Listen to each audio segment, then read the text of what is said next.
Hi dear students, good morning. Today I would like to discuss about plasma membrane or cell membrane. This membrane is situated outermost side of the animal cell and beneath the cell wall of plant cell. It is outermost boundary of all animal cells. The cytoplasmic contents of the cell are separated from the surroundings by plasma membrane.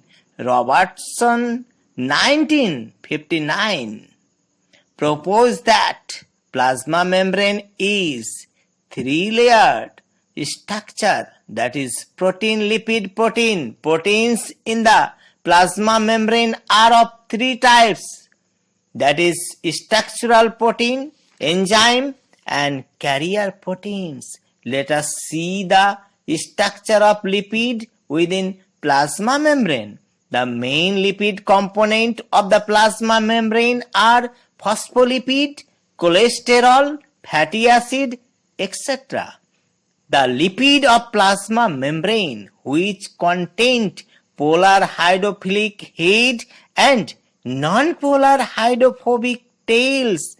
The hydrophilic and hydrophobic regions may be bridged by glycerol moiety. Now let us see the structure of plasma membrane.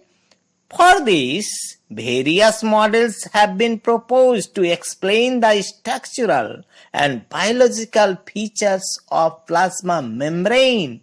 We can group these models in two categories, that is bilayer models and micellar model.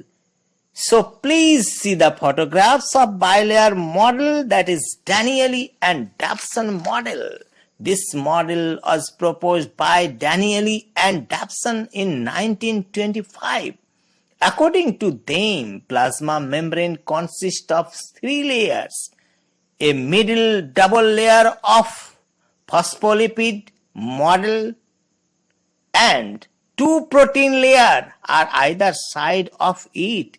Now come to the next bilayer model, that is Robertson unit membrane model.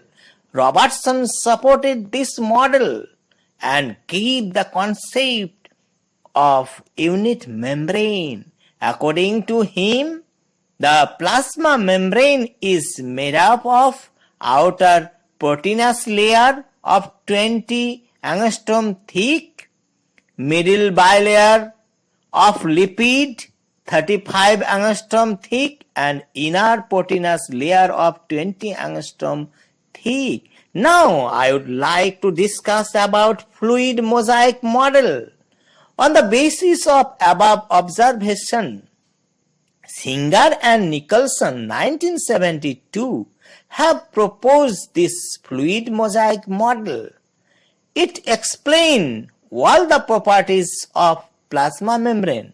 This model explains that lipid and globular proteins are present in mosaic manner. Globular proteins are of two types, that is intrinsic and extrinsic protein.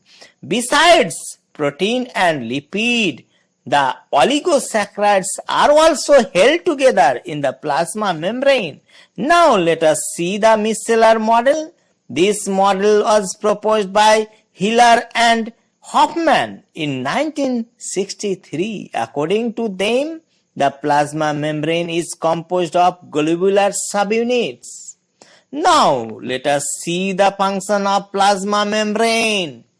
The main function of plasma membrane is to control selectively the entrance and exit of materials by the process of endocytosis and exocytosis. Now, what is endocytosis? The method by which the materials can be transported into the cell is called endocytosis. It is of two types, that is phagocytosis and pinocytosis. When transportation of solid materials takes place into the cell is called phagocytosis, and when transportation of liquid materials take place into the cell is called pinocytosis. Now let us see the exocytosis, the process by which a material coming out from the cell through plasma membrane is called exocytosis. Now let us see the another function, that is passive transport. In this process, movement of molecules or ions across the plasma membrane occurs from higher to lower concentration. Passive transport occurs mainly by diffusion. Diffusion may be of two types, that is simple diffusion and facilitated diffusion. Now last but not least, that is the active transport of plasma membrane. In this case, transport of molecules against the concentration gradients, that is lower concentration to higher concentration. For this act, kinetic energy, that is ATP, are needed. That's all. Thank you. See you again with my next video. Hi.